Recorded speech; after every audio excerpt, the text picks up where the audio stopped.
It means a lot to me to be here today and share with you. It's been really great this week to see the vibrant culture of SRE on display and all the new faces attending their first SREcon, as well as plenty of returning ones. My name is Andrew Ryan. I'm a production engineer at Meta, and I'm here to talk to you today to give you some lessons. There will be 14 total on how to have a long and successful career as an SRE using examples and learnings from my own career. As the talk of this title implies, we live in a world that's constantly changing, and the SRE job has changed dramatically over the years. I want you to come away from today's talk with some understanding of what the foundational SRE skills are, as well as how your career can grow and change with the times, and even as the world continues to change quickly around us.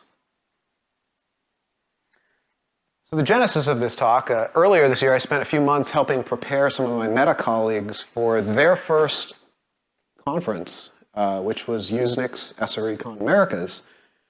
And I was reminded that it was 25 years ago that I attended my first USENIX conference, LISA 98 in Boston. Anyone else there? No? Okay. So much has changed since then, right? The scaling problems that we talked about in that conference, they would seem absolutely, just quaint by comparison. But, that's what was state of the art at the time. In fact, the discipline of SRE didn't even exist until 2003 at Google when, they created that first team there. And I think this year, 2023, with the emergence of some really stunning new AI technology into the mainstream, it seemed an especially good time to think about what's next for our field. I don't usually like making presentations about me, but today I'm making an exception because if you are going to believe or in anything that I'm telling you today, you have to understand a little bit about where I've come from and how I got to where I am today. I've been employed full-time in some sort of SRE or SRE adjacent position since 1997, all in Silicon Valley. I'm 50 years old, which makes me practically older than dirt in Silicon Valley terms. And the last 14 years I've spent as a production engineer, what Facebook and now Meta call SRE, and I'm now one of the highest level and longest tenured engineers in the company. So, before Meta, I was a sysadmin, a software developer, and even a manager for 4 years. But I wasn't just transported magically into the top ranks of one of the world's biggest engineering companies. So how did I get here? So my story begins in Brooklyn, New York, where I grew up and went to school in the 1980s. I was not at all a typical computer nerd. I played with BASIC, I dialed into some bulletin boards, I played some games, but back in those pre-internet days, home computers just didn't do that much. And I didn't know anyone that used computers for a living. So it just didn't seem like a thing you could do. So when I graduated high school in 1991, I went cross-country to the University of California, Berkeley, which is coincidentally right next to Silicon Valley. And I ended up studying industrial engineering there, learning about things like manufacturing processes, mathematical optimizations, and probability models. In a manufacturing environment like this semiconductor fab right here, you're always dealing with the ways that things end up going wrong. Like in an ideal world, your machines are on 24 hours a day, making perfect products, no defects. But of course, that never happens, right? You have problems with your machines, you have defects in your raw materials, and then of course there's the humans that keep making mistakes. So industrial engineers are asking questions like, why do failures happen? How can we prevent failures? Based on the frequency of failures and the cost of each failure and what it costs to prevent the failure, what is the best course of action? Does this sound familiar? If it sounds like the incident management culture in SRE, I think you're right. Which brings us to lesson 1. The best SREs often come from non-traditional backgrounds. Learn how to leverage yours, where I'm defining a traditional background as a computer science or software engineering background. We'll talk later about why I think this is so, but I've seen so many incredibly good SREs that have college degrees in all kinds of different subjects, from anthropology to drama, and just as many great SREs that have no college degree at all. So I think there's a perception sometimes that SRE teams, especially big tech companies, are all this like CS mold, but it's just not true. The different perspectives and backgrounds that non-traditional SREs bring, I think, are really powerful. So if you're like me and you've never taken a computer science course in your life, high five. So how did I get into the computer industry? Why aren't I an industrial engineer on some factory line somewhere? Well, the short answer is it was 1996. I was just about to graduate, and I lived, next to Silicon Valley. And what was happening in 1996? Well, this thing called the internet and the World Wide Web was just starting to emerge. And when I say emerge, I should really say explode, and really explode. So all of a sudden, there are massive new businesses being built around this new World Wide Web technology. One of these companies was a company called E-Trade Securities, an internet stock trading site that had just gone public, and like a lot of successful companies at that time, was going through massive scaling changes, or scaling issues, with trading volumes doubling or tripling every couple of months. And through an alumni connection, I got an internship there and convinced them to hire me full-time to work on their Unix systems, despite the fact that my knowledge of Unix was rudimentary, and basically I knew about enough Perl to be dangerous. But I got there, I got my foot in the door, I worked hard, I got along with people, and there's no question that I was lucky to be in the right place at the right time, but and not just to get the job, but also to have wonderful mentors around me that I could learn from and emulate. But that was a rocket ship, and I was able to fortunately join another rocket ship back in 2009 when I started working at Facebook, which at the time had about 1,000 employees. And I remember trying to hire people actually at Facebook early on, and experienced engineers would turn us down all the time. They'd be like, "That's a website for teenagers, go away." So I hope that at some point in your career, you all get offered a seat on a rocket ship, and that you take that opportunity. And by rocket ship, I mean the chance to join a team at some early stage, building some kind of product that you're really passionate about, something that's really cool, that you believe in, with people that you really like. And the reality is that not all rocket ships launch successfully, but I think it's important to try at least once in your career. My introduction to the tech industry also underscored what I think our next lesson is, which is captured here. When no one's an expert, you can be an expert. The tech industry is regularly going through moments where there's massive disruption in the skills and technology being used, and the way that people work, what companies are doing well and what companies aren't. Back in 1997, high-volume web services were just getting started. No one knew how to run them or how to operate them at scale.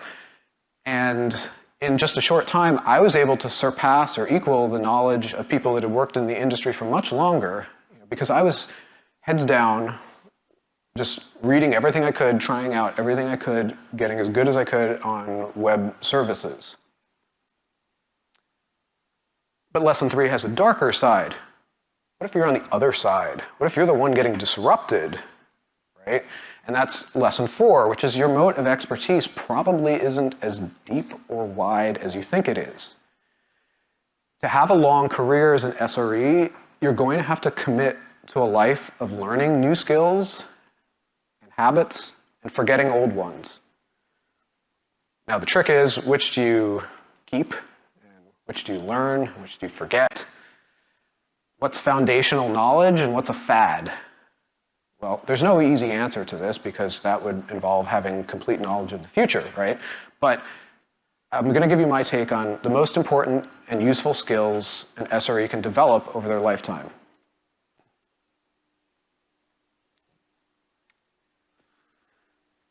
So, if you want to have a long career in this industry, just knowing the newest technology or the latest programming language is not going to be enough. I've divided the skills needed for good SREs into 3 categories: people, project, and technical. In the next few slides, we'll go through what, in more detail, these skills entail. But in the meantime, I want you to keep lesson 5 in mind, which is that every SRE uniquely combines the 3 skill areas of people, project, and technical. You need to be the best you that you can, not to be, not necessarily trying to be exactly like someone else. So for example, as an SRE, my people circle is bigger than my project or technical. So I think I'm just better with people. That doesn't mean I'm bad with technology, but it means I've been more successful in those areas.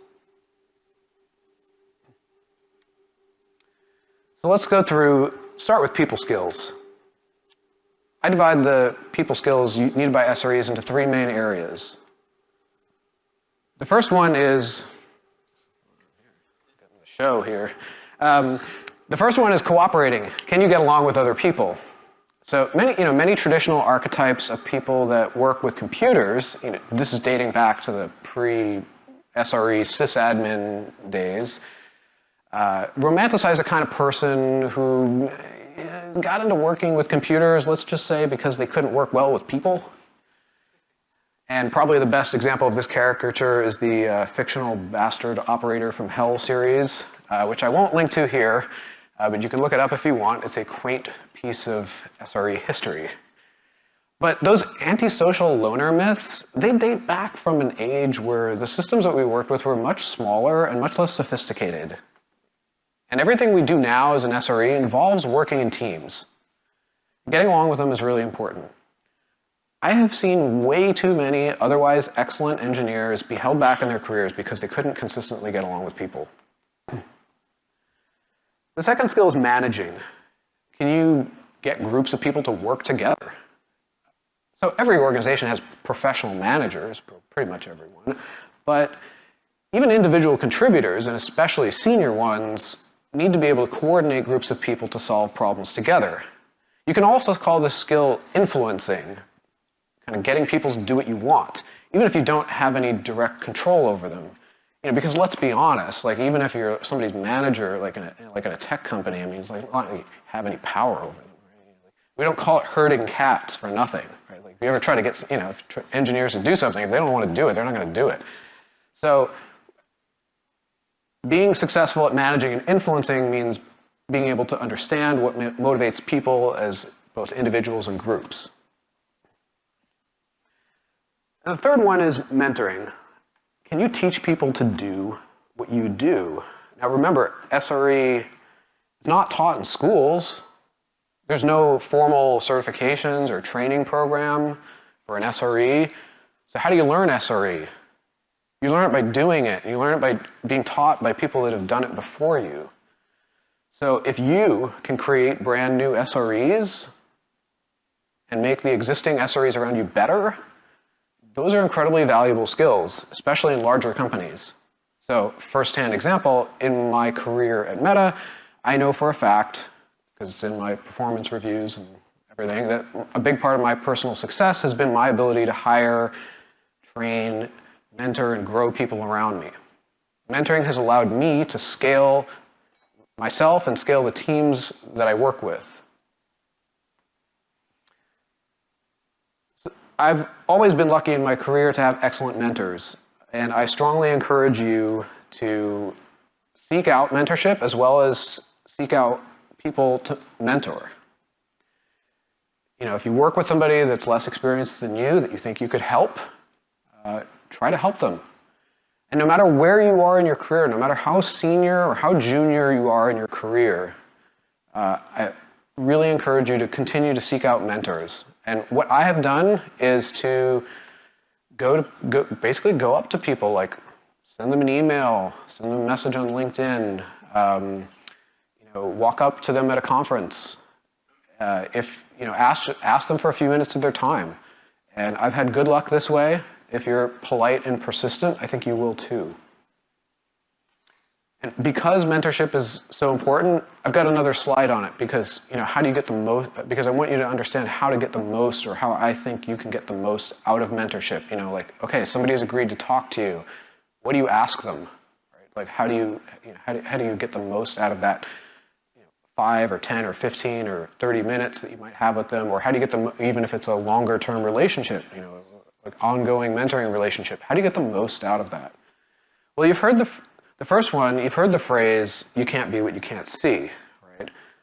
And that's really true in SRE. So mentorship is one of the ways that we see who we might be in the future and how we might get there. For example, like, what do they study in school? What kind of jobs did they have? Like, what kind of projects did they take? Like I always remember asking more senior people, like, essentially, like, how did you get so good? Or like, how did you learn that? Or like, how do you do this? And hearing their stories made me believe that I too could do it and reach those same levels. The second opportunity in mentorship is avoiding known pitfalls. So if I'm going to do something in my career, maybe a project, or I'm considering taking a new role, like, what can I ask them? For example, when I was first becoming a manager, I remember asking people that had been experienced managers, what do you wish you knew when you first became a manager? Or what were the biggest mistakes you made, 3 biggest mistakes you made in your first year as a manager that you wish somebody had told you? Just questions like that can save you so much time and effort and anguish. And then finally, learning a thing. How is your mentor so good at something? And can they teach you? So it could be a technical skill like coding or troubleshooting, or it could be a people skill like conflict resolution. And in my experience, the very best people are very generous with their knowledge. They will tell you exactly what they did to get good. And they don't care usually. So they would love to have more people as good as them. So this is a great way to find out how the best got to be the best. Next, we'll move on to project skills. Remember, SRE is an approach to operations that involves creating software and automation to eliminate manual labor from operational processes. So that means that most of the work that SREs do involves longer-term projects, ranging, from, let's say, when I say longer-term, ranging from weeks to months, or even years in some cases. The better you are at planning and executing these projects, the more successful career you're going to have. So there's 4 main project skills needed for SREs. First one is project planning. This is figuring out how to do the thing, what people and other resources, whether that's resources include time or computing power or storage or network bandwidth or anything that you need or needed to accomplish the thing that you want to accomplish.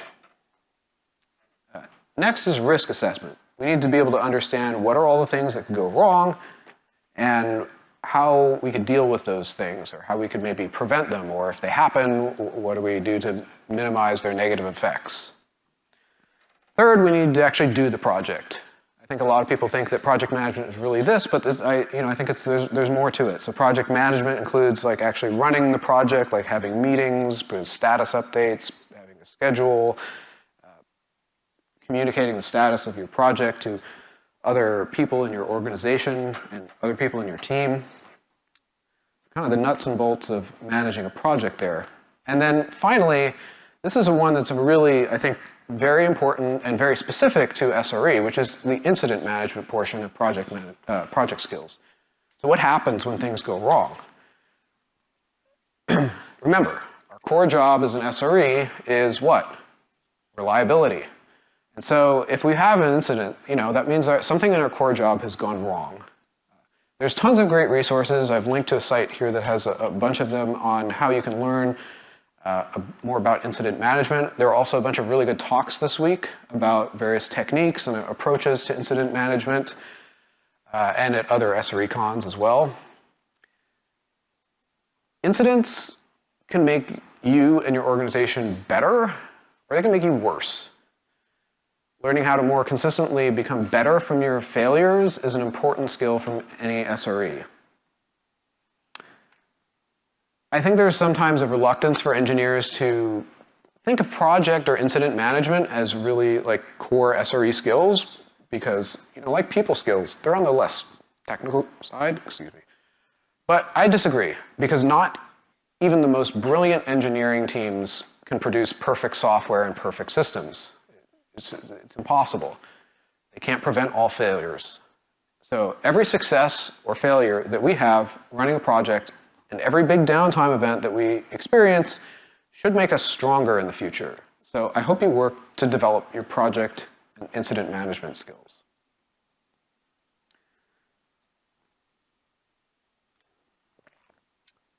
Last but certainly not least are the technical skills for an SRE. The skills needed to understand software and systems are really the secret sauce of what makes an SRE an SRE, because after all, there's plenty of people out there that have good people skills, they get along with people, and they have good project management skills, but if you can't fix the kind of technical problems that SRE faces on a daily basis, you're not going to make it. So I want you to all have careers that last another 20 years or more. So I can't recommend any one specific technology. Rather, I'm going to give you a list of 4 essential tech skills that I think SREs need. Programming. Let's start there. If you want to talk to computers, you need to speak their language. And for me, over the years, that's meant starting with things like C and Perl and Bourne Shell, moving on to Python or Go or C++, and now there's newer languages even that are emerging like Hack and Rust. And let's be clear, I didn't want to learn all these languages. I didn't even like a lot of them, but I had to learn something about them in order to do my job. So over your career, Lesson 8 says, I think you're going to have to master at least 2 to 3 programming languages. By master, I mean get pretty good at them. Be able to write idiomatic code and be able to fix just about anything that comes up. And conversant in a new programming language at least every couple of years. By conversant, I mean you could read diffs. You probably understand what generally is going on in the code. Maybe you're not writing idiomatic code. Maybe you're not writing it from scratch, but you could do some bug fixes or some patches. And remember, you often as an SRE won't get to choose what languages you learn and what languages you're working in. Those choices in many cases are going to be made for you by vendors or by other teams. So if you don't become skilled in several programming languages, you're going to be at a disadvantage throughout your career. All right, I've been carrying some kind of pager or work-related cell phone for virtually my entire adult life. That doesn't sound great to say, but it's true. And that's because of the second core technical skill of an SRE, which is troubleshooting. On one hand, it might be great if all the services we work with were completely reliable and never failed, but I guess we'd probably be out of a job if that happened. So being a good SRE involves being able to take a system apart, it's broken, figure out how it works, fix the problem, put it back together again, make it better than before. Troubleshooting also means being able to do all that under pressure. The pressure of time, the pressure of your peers, business pressures like financial and reputational damage from incidents. So we'll talk a little bit more about pressure in a couple slides, But first I want to talk a little bit about some of the different types of troubleshooting that you're going to be exposed to. You're probably going to find that you have, as an SRE, a bit of an affinity towards maybe one or more types of troubleshooting more than the others. So let's go through what they are. In single machine troubleshooting, you're figuring out a problem with a specific machine. For example, like a database host having a performance problem, or why isn't DNS working on my host? The single best book I know of on how to do this investigation, and I promise I'm not saying it just because he's one of the organizers of the conference, is Systems Performance by Brendan Gregg. Yay! Yeah. So if you don't own this book or you haven't read it, go out and get it and read it and recommend it to your colleagues. In particular, I'll mention what he calls the use method, the utilization, saturation, and errors. So it's not just a recipe for solving particular problems, but it's an approach, a general approach to use of problem solving on computer systems.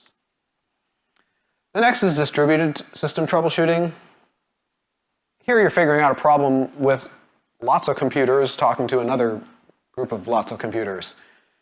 And in this category, you'll find issues like with load balancers, thundering herds, distributed consensus, things like that.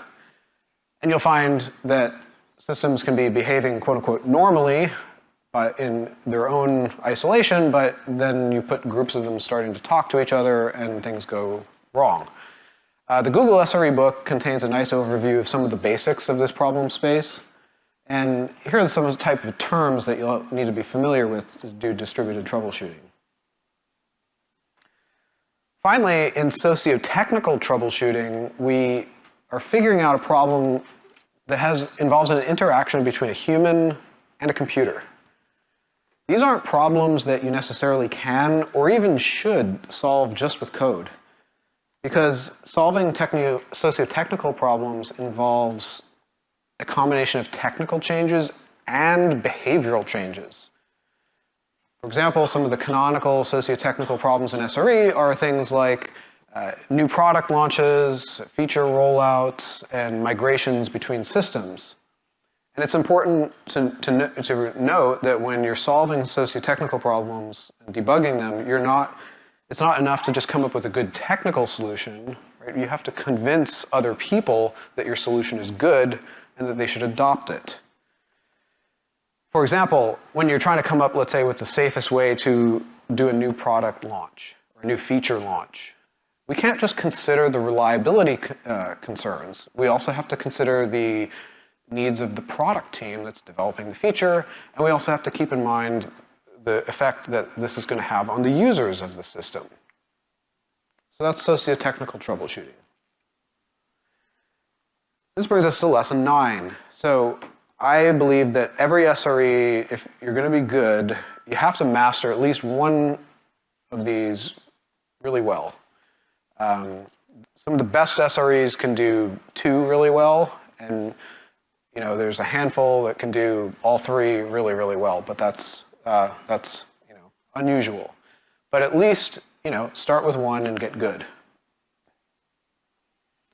I said I'd come back and talk a little bit about pressure, and I think it's really important because if you can't handle pressure as an SRE, you are not going to have a long and successful career in this field. That's just a fact. But the good news is that handling pressure can be learned. I think there's a lot of parallels in learning to fly an airplane. So first you study. Familiarize yourself with the systems you operate and methods for troubleshooting. Read the systems performance book. Read man pages. Read websites. Second, you practice without pressure. For example, you find some systems that aren't performing well, but they also aren't paging you, but you'd like to make them better. I would say this is sort of the parallel in flying would be like a flight simulator. And then shadow somebody under pressure, so a more senior peer that is better at this than you are. In flying, this would be like flying with an instructor next to you. And then finally, go out on your own. Get on call, put yourself in the hot seat and actually experience pressure, but at least now you've had all this preparation. And it's a cycle. So you're going to keep doing this throughout your career. By your first on-call shift, you're maybe terrified. By your 10th on-call shift, you're like, I got this. The pressure's easier to handle and easier to deal with. Well, if we're lucky when we're working with the systems that we operate, we have a manual or some other documentation, but that's not always the case. And even if it is the case and we have documentation on our systems, there are a lot of cases that the documentation doesn't cover. So for example, boundary conditions, or we're using the system in a way that like it's 10 or 100x that what anybody's ever used it for. So one of the core strengths of an SRE, I believe, is to write these missing manuals for the cases and the software and the systems that we help operate. The missing manual is especially important for those of you who work on the most cutting-edge problems. For example, when I started working on Facebook's deployment of the Hadoop distributed file system back in 2009, there was no manual on how to build a 100 petabyte HDFS cluster because no one had ever done it before at the time. The missing manual, though, is important in small companies too, so don't think that this is just a problem for the mega scaler or hyperscalers or whatever, because in the smaller companies, maybe your problems aren't as like bleeding edge or as large, but you have correspondingly fewer resources to work with, and fewer people and fewer money, and your solutions could easily be as clever or more clever when scaled down to your team's size and resources. All right, the core job of a sysadmin or an SRE is always what? Reliability. That means being able to use the tools and technology that exist today. SREs, in my experience, are masters of getting things working with whatever we have today, like duct tape. And this is both an attitude of like, make it work today, now, right? And also a kind of, an attitude of like, a skill set. Like, these are the things I know how to do, these are the things I have to work with, and this is how I can solve problems with them. And these hacks don't just get things working, they also save your organization very valuable time that they can use on more, better long-term solutions. So for a company like Meta, for example, has tons of advanced technology, right? All over the place. But I know for a fact that there's also lots of hacks in place to keep things running and we'll talk about a couple of those in the next few slides. I'm sure you have some favorites from places you've worked. Anyone ever seen this before? Yeah, I got a couple of nodding heads there. Yeah. So, especially on some older versions of Linux, you get slowdowns on big memory systems when the file system cache got too full. And so we found that dropping the file system cache made the system more responsive. So we croned it. Ugly but effective. So this week, when I was going over my slides with my colleague Chris Down, who's a production engineer at Meta and also a kernel developer who's worked extensively on Linux's memory management subsystem, he told me about this hack, the STFU hack that he put into the Linux kernel, because so many systems at Meta were doing this drop caches stuff that it was, and every time you dropped a cache, it'd send a netcons message over the console, and it was starting to clog up our netcons processing pipelines. So he added a hidden sysctl to drop caches that makes the logging stop. So if you echo 4 to drop caches, your logging on console will stop. So there you go. You learned something today. And I just thought that was funny because this is like a duct tape on top of a duct tape, right? To get something else working. But that's what we do. We're production engineers.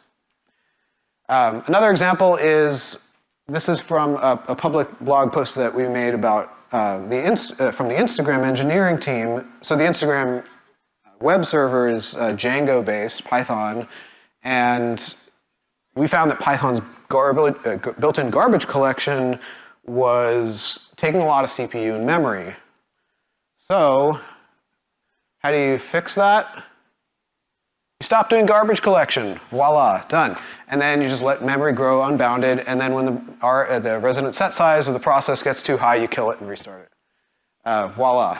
And huge savings, like massive CPU win. And, okay, ideally we'd be able to fix Python's garbage collection or fix our own code that was leaking stuff, but sometimes it's just not possible, or it takes a long time. And in the meantime, which in our case meant years, this was just a super effective hack to do. So lesson 11, know how and when to use duct tape. So as we conclude the section on skills, I want to go back to lesson 1. And I'd like to explain, explain more about why I think it's so true. I really believe that the different backgrounds and the different approaches that SREs come in with to the job are contributing strongly to their troubleshooting and problem solving, duct taping or sociotechnical skills or anything else. So whatever your background, whether it's traditional computer science or just the school of life, I think you need to find ways to make it work for you. What I've seen myself, like at Meta, like me and other top high-level SREs, is you put any of us on a problem, like we'll get it done. Like we'll solve it somehow, but we'll do it in totally different ways. We'll use different combination of skills and approaches and tools.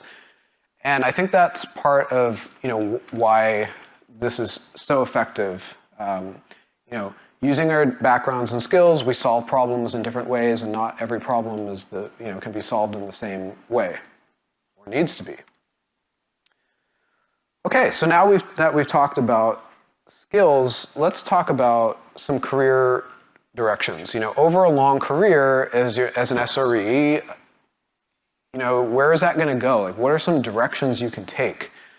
I think it's, especially important for people that are in their first couple years in this career thinking, well, okay, like how do I have a 20-year career, 25-year career? Where can this go? Do I even want to be an SRE for 25 years?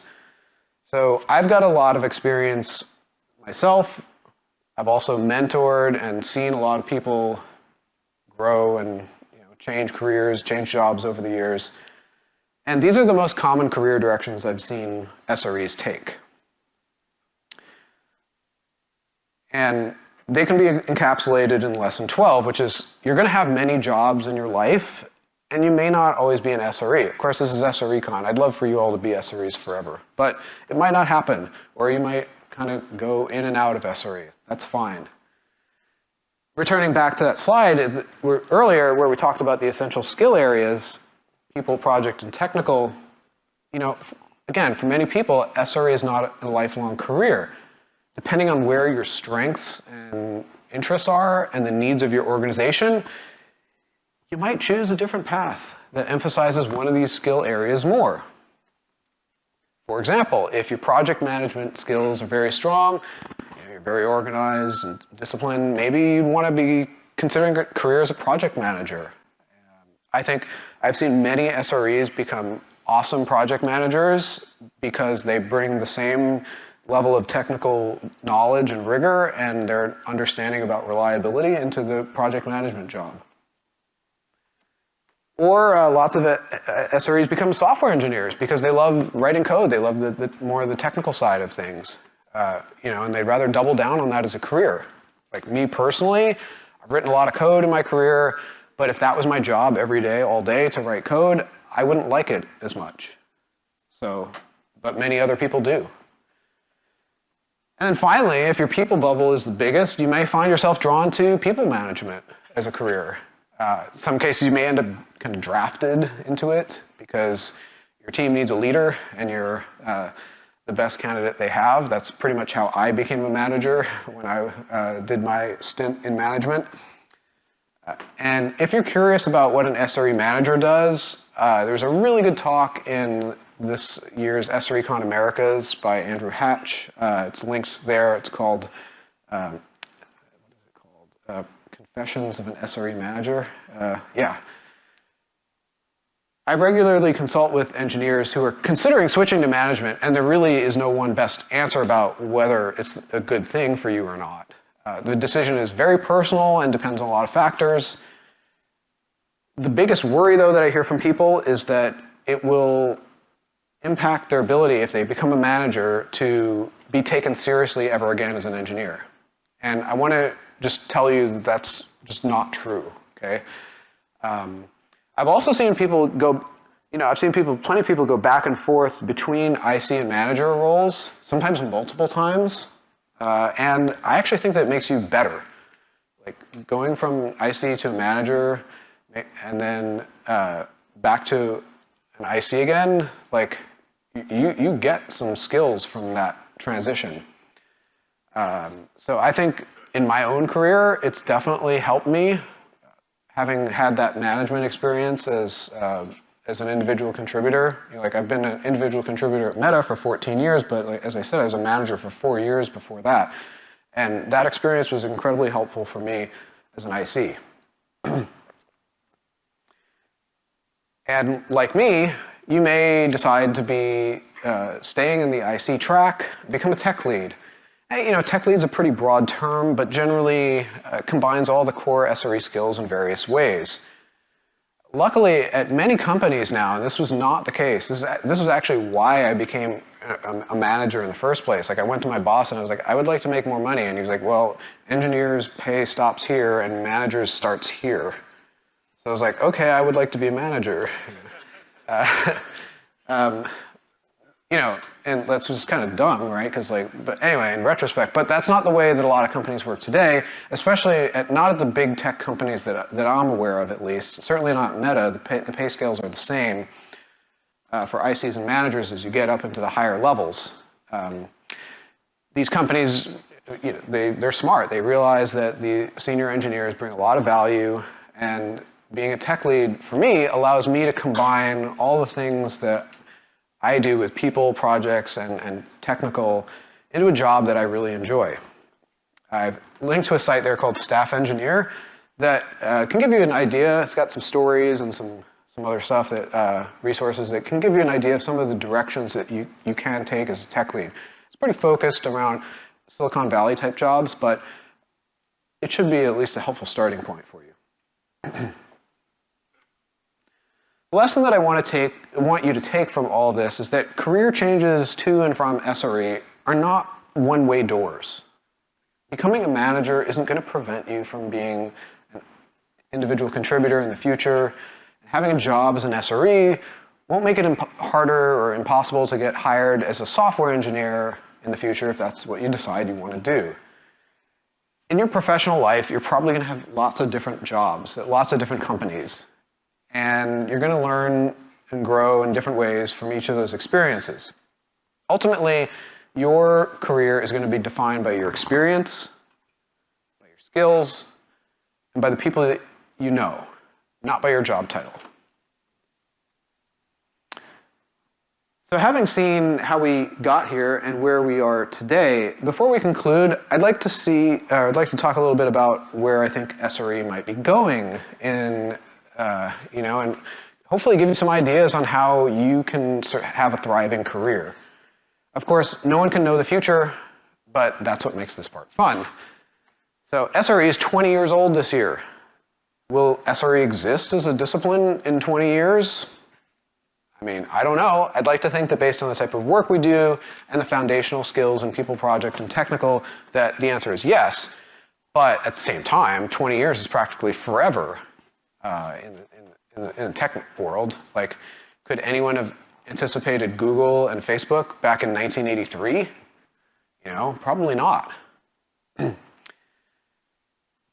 So in particular, this year, the capabilities displayed by the recent large language models, or LLMs, such as ChatGPT and now numerous other ones, are really astounding. And every week we hear of some new job or new kind of thing that, supposedly an AI can do better than humans. So I think it's a reasonable question to ask, will AI take all the SRE jobs? Well, I don't think so. Because these models are also limited. There are lots of things they can't do at all yet or don't do very well. But we also have no idea how quickly they'll evolve and where they'll plateau.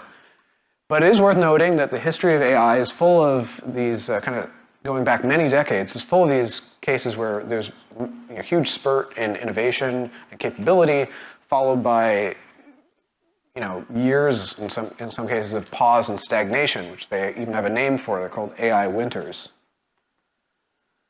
But barring the emergence of some kind of AI singularity that takes over everything, I think it's safe to say that AI will change, but not eliminate the SRE job. Will it reduce SRE employment?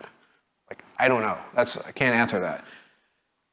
But if you're looking towards the future, I'd think of three in particular areas where humans are going to guaranteed have an edge over AI, and where the essential SRE skills I've talked to you about today are going to be very important.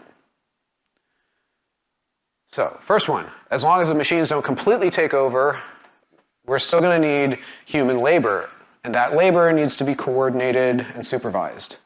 People and project skills, right there.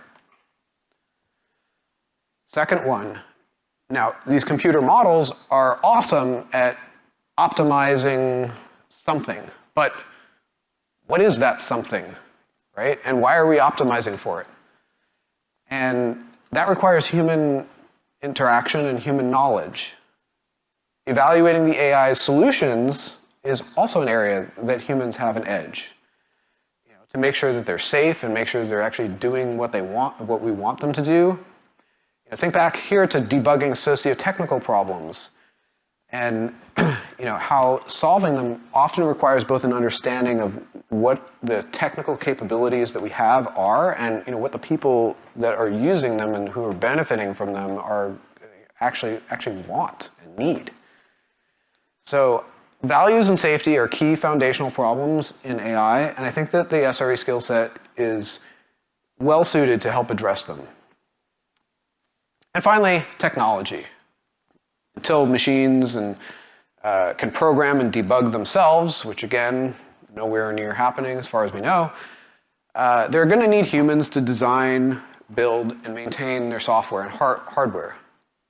As previous technological disruptions have shown us, AI will likely eliminate some classes of SRE jobs and start up new ones.